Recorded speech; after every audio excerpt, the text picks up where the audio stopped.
Odeeffannoo wayitaawaa OMN YouTube irratti hordofuuf subscribe godhaa.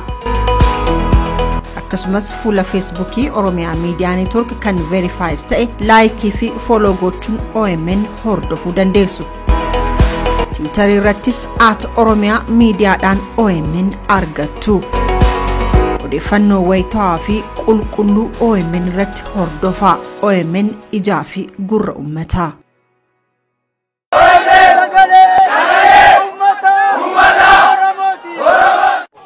حواس أورمو من صوتا مقالة مينيابوليس في سين باول أكسبنا الله يسجرات تمرة حواسني أورمو مينيسوتا كوريك إنديسيتو ديجرس أمتا OMN وجين تو عام ساقنا فربرك ولا ما في دقدمي سدي قافة بياد البتا واري بود ساعتي تكو في من راي قلو عند ساعتي سديت في متم سجنتا تومس OMN في مريا واسا قبيسون إسنا فيرني جرو حواسني أورمو كتاب الجنسة منسوتا كيس جراتن مرتو قبي كنرتي آكا هرماتنيف وامتش دياتي جرا دايركتر رونانا OMN دجني قوتما أبو بقلا غربا أيون سياسة دكتور كدير حسين شيخ ناصر حمزة في كيس موني برو سغنتا كنرتي نيارغم تيسون أفورجاشن مايك وينستريت سين باول مينيسوتا شان توكو دواسد odeeffannoo dabalataatiif lakkoofsa bilbilaa kanneen koreek indeessituu sagantichaa qunnamuu ni dandeessu.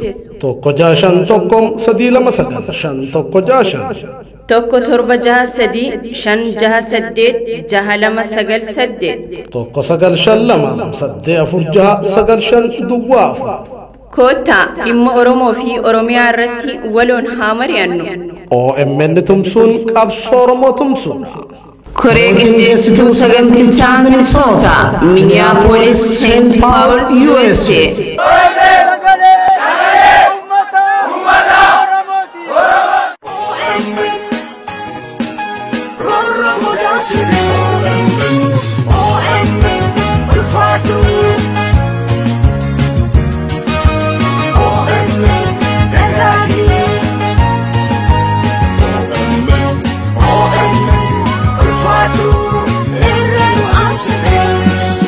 Akkam jirtan alaamunaan sa'a namaan maatii waatiin daka garan biyyoon komiyuutota raawwattoota Oromiyaa Miidiyaa Neetwork OMN raawwatu idilee galgala raatiif qabannee dhiyaanne sirriitti himna aan Muhammad Fantaalleetiin. Oduu keenya jalqabaatiin mariin nagaa waraana bilisummaa Oromoo fi mootummaa Itoophiyaa jidduutti adeemsifamaa jiru marsaa lammaffaan saffisaan jalqabu akka qabu kutaaleen hawaasa garaagaraa gaafachuu irratti argamu.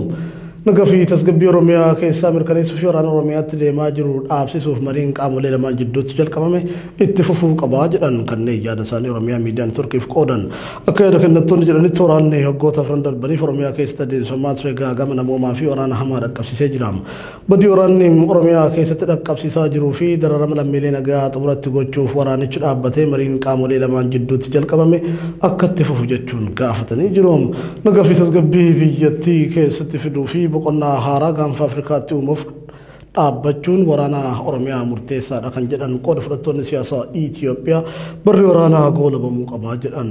Uummanni Oromoo nagaa tasgabbii fi misooma waaraa akka barbaadus addeessanii jiru. Mootummaa fi waraanni bilisummaa Oromoo marii jalqaban akka milkaa'uuf uummata isaaniif jedhanii waan maricha gufachiisuu irraa qusachuu qabu jechuun gaafatanii jiru. Gabaasni kan Siraaj Sabaaf Treem.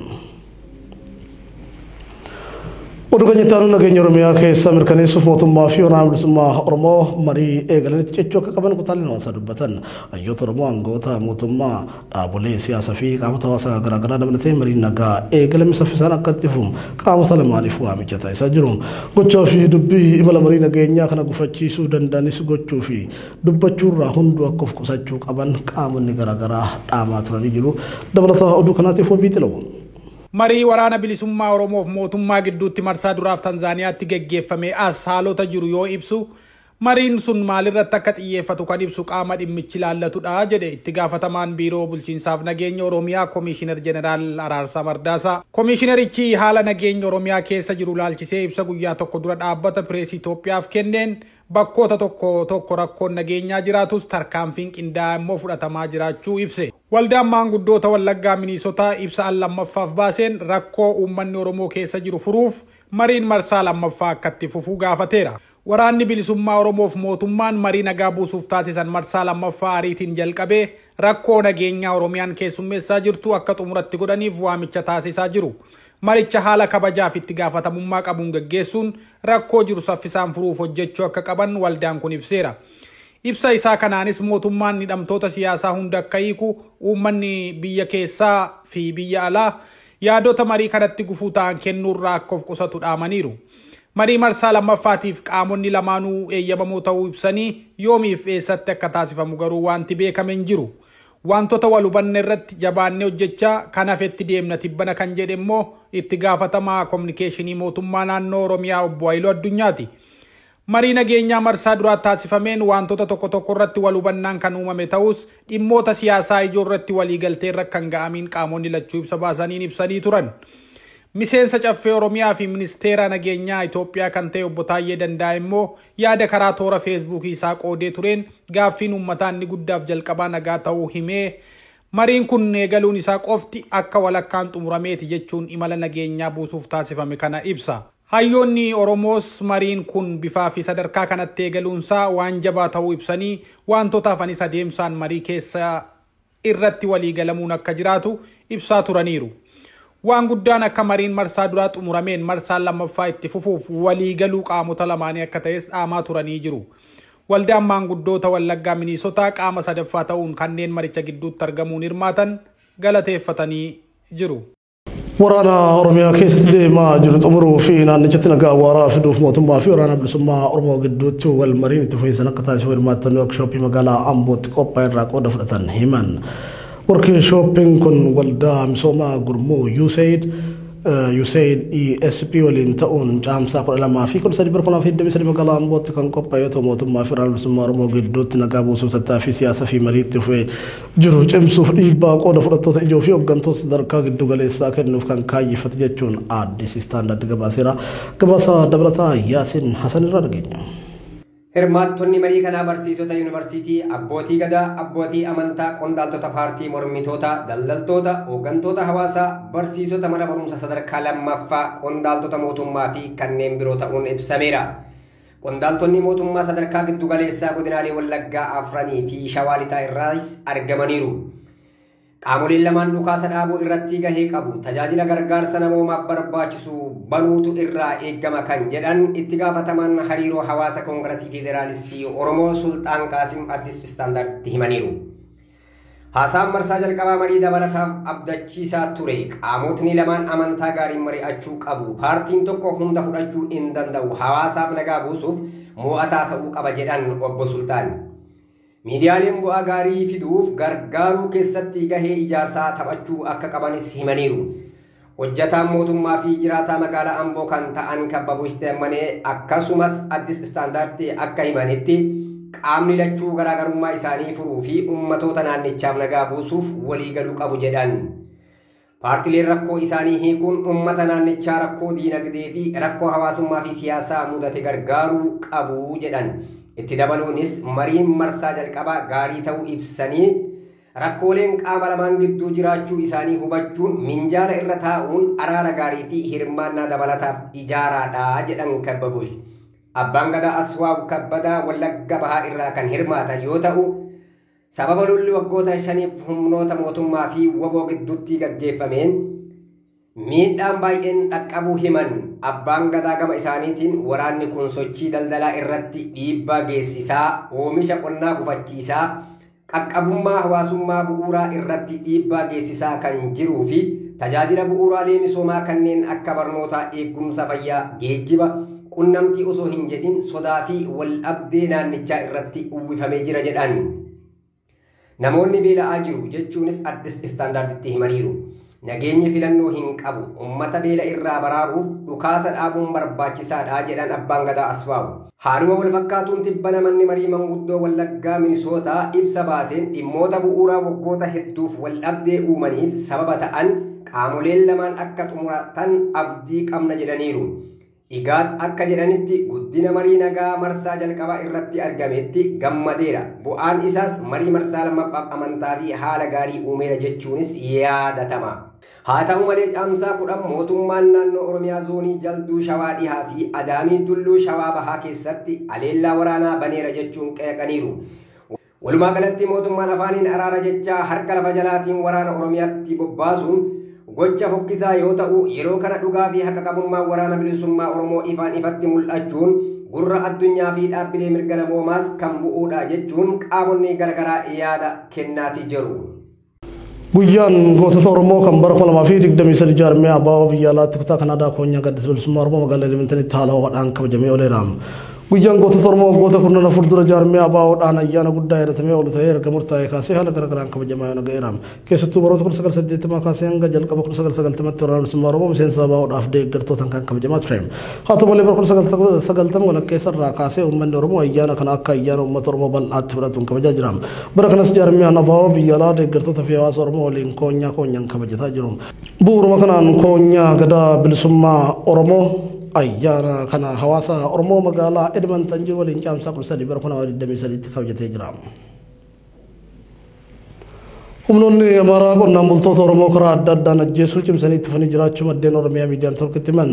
Godina Wallagga Bahaa magaalaan Garguuteetti humnoonni Amaaraa qonnaan bulaa Oromoo tokko ajjeesanii reeffa isaa lagatti gatuu maddeen himan.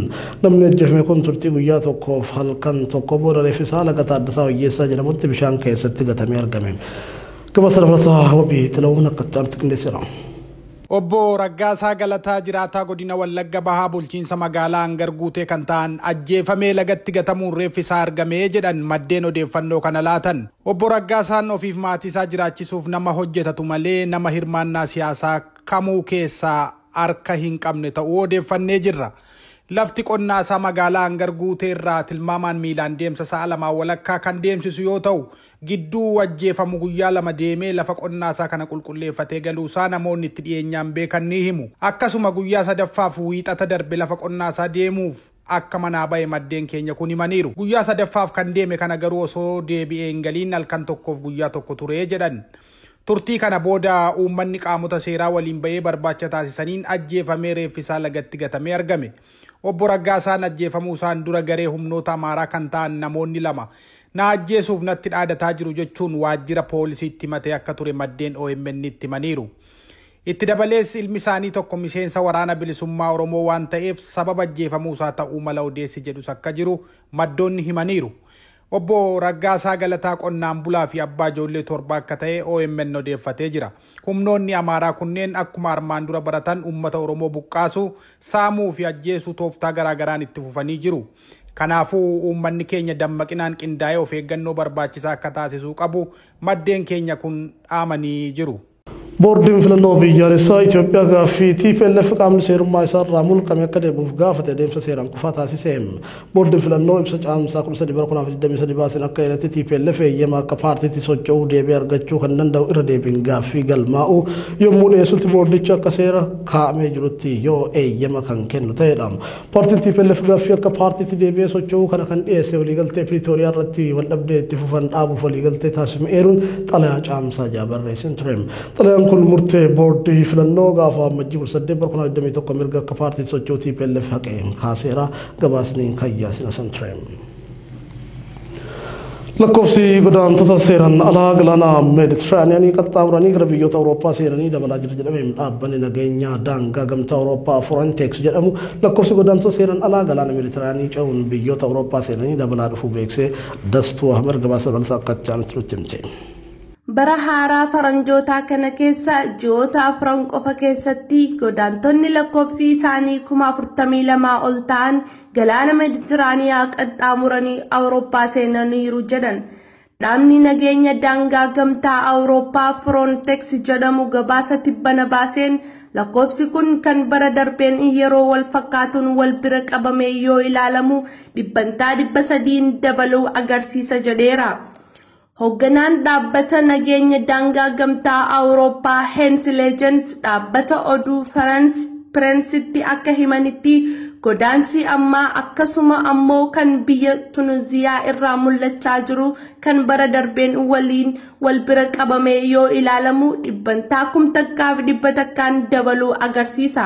Akka lakkoofsa Awurooppaatti bara 2015 keessa yeroo lakkoofsi baqattootaa sadarkaa olaanaa irra turetti baqattoonni gara biyyoota Awurooppaa galan harki caalaan isaanii Suuriyaa fi biyyoota bahaa giddu galeessa irraa kan ka'an turan.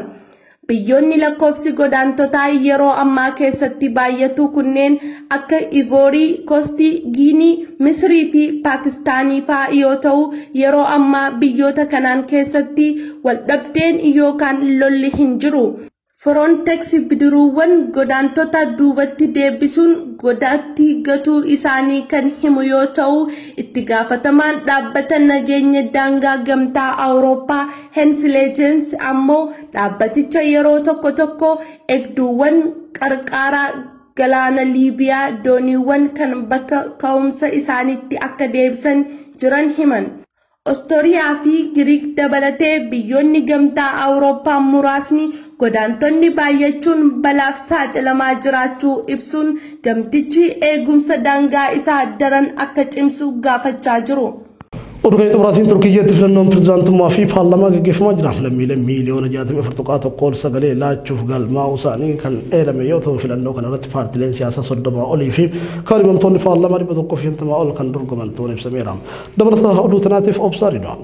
Filannoon Turkii dilbataan tana gaggeeffamuu mo'achuudhaaf paartiilee mormituu tokkoomuun ifoomeen pirezidaantiin Erdogan injifachuudhaaf paartiilee mormituu falmii jabaa gaggeessaa jirus jedhameen morkataan isaanii jabaan Kamaal Kilidaaroglu jimma dabree isa kanaan dura barameen alatti hooggantoota paartiilee michuu isaanii ta'an waliin deeggartoota isaanii fuuldura dhaabbachuun ergaa dabarsanii turan. Akkuma Ankaritti roobni bu'uu jalqabeen nagaa fi tasgabbii biyyatti nan deebisaas jedhan waggoota 20 dabraniif Turkii bulchaa kan jiran Reis Erdogan deeggartoonni isaa sagalee isaaniin akka aangoo irraa buusan gaafatanii turan. Lammiileen miliyoona 64.1 ol sagalee laachuudhaaf galmaa'uu isaaniitis eeramee jira.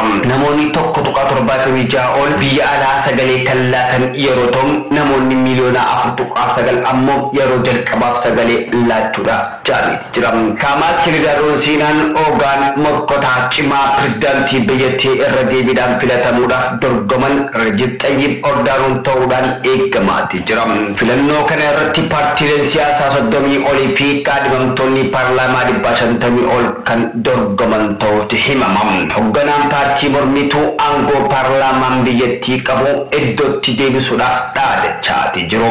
Akka yaadni uummataa filannoon dura sassaabame agarsiisutti obbo Kilidaarogluun sagalee xiqqaan dursaatis jiru. Deeggartoonni isaanii filannoo dilbataa kanaa akka mo'ataniif hawwii guddaadhaas ni qabu. Tokkoon isaanii sagalee caalmaa 50 ol argachuus qabu. Yookaan hin taane ammoo torbaan lama keessatti filannoon biraas ni gaggeeffama jedhamee jira. Firaataan kan namoota yeroo jalqabaa filataan miliyoonni 5 ta'an keessaa tokko ta'ee paartiilee duudhaa lalisan hundinuu gar tokkotti godhuudhaan paartii Rippaabilikaan Pooppeel dursaa jiraachuutti gammadaadha. Paartiilee jajjaboo sabboonummaa lalisan 6 keessaa Aksenaar dubartii takkitti dorgomaa jirtudha. Filannoo kanaan wal qabatee Ankaraa keessatti mudamni jiru dabalee jira. Fiigichi aangoo pirezidaantummaa qabaachuudhaaf godhaman haala hawwee jiru gabaasni miidiyaalee idil addunyaa irraa bahaa jiru. Kaadhimamtoonni pirezidaantii afran keessaa maayirri isaanis khamisa filannicha keessaa bahuun isaatis dhaga'amee ture. Innis viidiyoo sobaa waa'ee saalqunnamtii qabuun irratti hojjetameen miidiyaa hawaasaa irratti akkanatti duulamu taasifamee jira. Hoogganaan paartii mormituu kun Raashiyaatu filannicha jidduu seenuudhaaf waan akkasii irratti hojjete jechuudhaan Raashiyaanis ammoo gochicha kana haaltee jirti. Erdogan michuu Puutiin kan ta'an ammoo hoogganaa paartii mormituu kana akeekkachiisee jira. Puutiin kan tuutu yoo ta'e an waan kanatti hin gammadus jedhe jira. Erdogan manneen barnootaa ijaarree boba'aa baasni jennee gabaaf dhiyeessinee magaalota keenya jirra jechuudhaan duula gaggeessaati turan. Lammiileen Turkii miliyoona 64 ta'an biyya keessaa fi alaa bahanii filatu jaamee eeggamaati jira. Odaabboon barkum 2003 irraa eegalee Turkii bulchaa kan turan yoo ta'u jalqaba muummicha ministeeraa ta'uun boodammoo barkum 2014 irraa eegalee pirezidaantii ta'uun bulchaati turan. Fonqolcha mootummaa barkum 2016 fashalaa'een booda waggoota 3 keessatti aangoo isaa haala ajaa'ibaatti guddiseeti jira. Paartii isaa eekee sadaasa barkum 2002 irraa eegalee aangoo irra jira. Dorgomaa Ordoogan kan ta'een Kamaal Kilidaarguluun kan umriin isaa ganna 74 mormituu amala lallaafaa kitaaba jaalatu ta'ee kan mul'atu yoo ta'u paartii mormituu guddootan taate Riippaabilikaan Pooppil paartiin hoogganuudhaan yeroo baay'eedhaaf walitti aansuudhaan filannoo hofeeti ture. Garuu yeroon kun adda ta'uu danda'a. Sababni isaas inni paartii mormitoota jahaaf kaadhimamaa tokkuma ta'ee qabsaawaa jira jaamee yaaddoonnis kan namaati jiru. Gamtaan Neeshins Allaansii kan Kilidaarguluun durfamu sirna paarlaamaa Turkii deebisuun pirezidaantummaan haaroon sun mirga pirezidaantichi labsii tokko raggaasisuu diduudhaaf qabu irraa kaasuun walitti dhufeenya aangoosaa paartiilee siyaasaa waliin qabu kutuu fi waggoota 7 dabran filatamuun akka danda'u gochuun barbaadaas jira. Paartiileen jahan kun Turkiin waggoota 12 dabraniif gamtaa Awurooppaatti makamuudhaaf carraaqqii taasisaa turtee jalqabuu barbaadu. Akkasumas waggoota Erdogan keessatti hariiroo waggootaaf caccabee ture booda USA waliin wal amantaa deebisuudhaaf carraaqaati jiru. Waggaa 2 keessattis qaaleensa jireenyaa dhibbeentaa 10 akka gad fidan dubbatu. Baqattoota Suuriyaa fedhii isaaniitiin gara biyyatti akka ergan waadaas galaniiti jiran. Turkii yeroo ammaan tanaa baqattoota Suuriyaa gara miliyoona 3.6 keessummeessaati jirti. Agar buat Oromia Media Network dulu di link gerak sekolah dan kerja fakta YouTube OMN subscribe ke channel Devan OMN Devan dalam sekenya turti garing.